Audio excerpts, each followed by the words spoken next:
pun Bapak Musnan nek kepareng sampun rawuh ugi dhateng Bapak Turyanto kula aturi minggah wonten panggung pinangka paring sesuluh dhateng warga agung dusun Tegal Malih. Monggo. Mbak menawi wonten atur yang badhe pun aturaken. Nggih, monggo Bapak Babin Kamtibnas lama dan yang baru. Nanten monggo nyun berkait. Oh, sampun kondur. Sampun kondur sedanten. Pun kondur. Pun kondur kok Bapak. Oh nggih, pun mboten napa-napa. Nggih. Anu Mbak, Nggih. niki gandeng perlune keluarga agung dusun Tegal Malih. Nggih. Ingkang sepisan wau kon dipun suwuni kanca tani. Kon.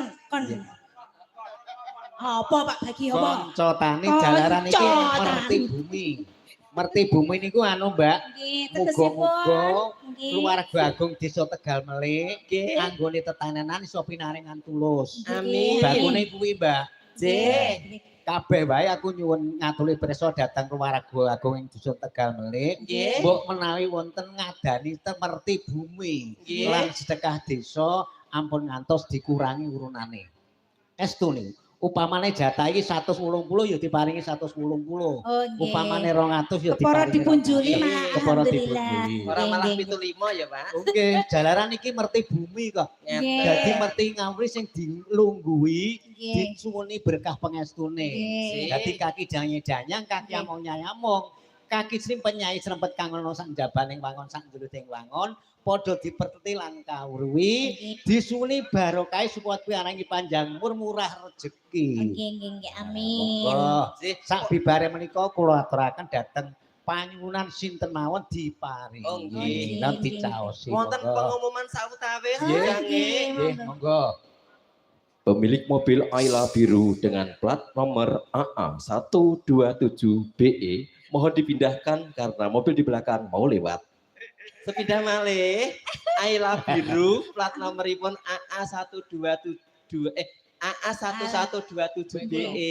kasuwun pun pindahaken awit mobil wingking badhe miyos. Nggih. Oh, Dek Mbak Sinden. Oh iya. Nyuwun tulung ya, Mas. Sapa sing disuwuni tulung? Tulung kuwi. Pak Bagi tulung. Mau tulung dong didolke kono. Nggih. Pun ketemu sing kagungan nggih. Nggih dipun aturaken. Nggih, kanca tani langsung menika.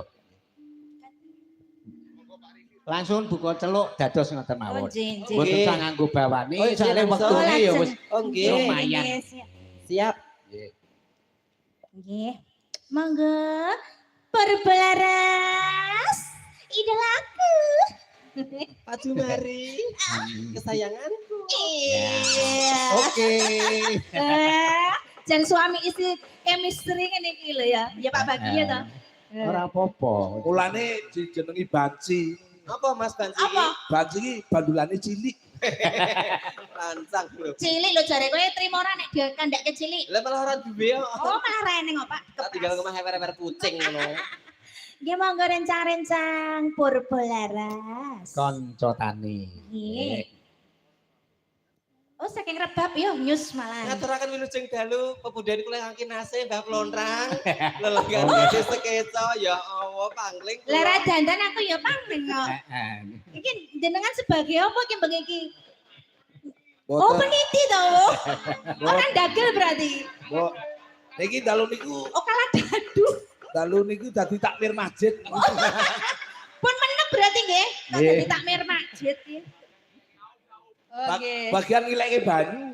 Ngileke banyu. Niki pun garap pripun pun garap alus napa separuh-separuh. Alus tengahnya alus mawon. Alus nggih, separuh-separuh. Oh, nderek. Separuh-separuh. Sing monggo, Mas.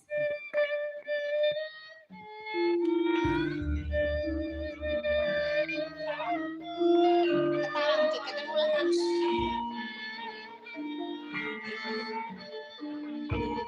Ah,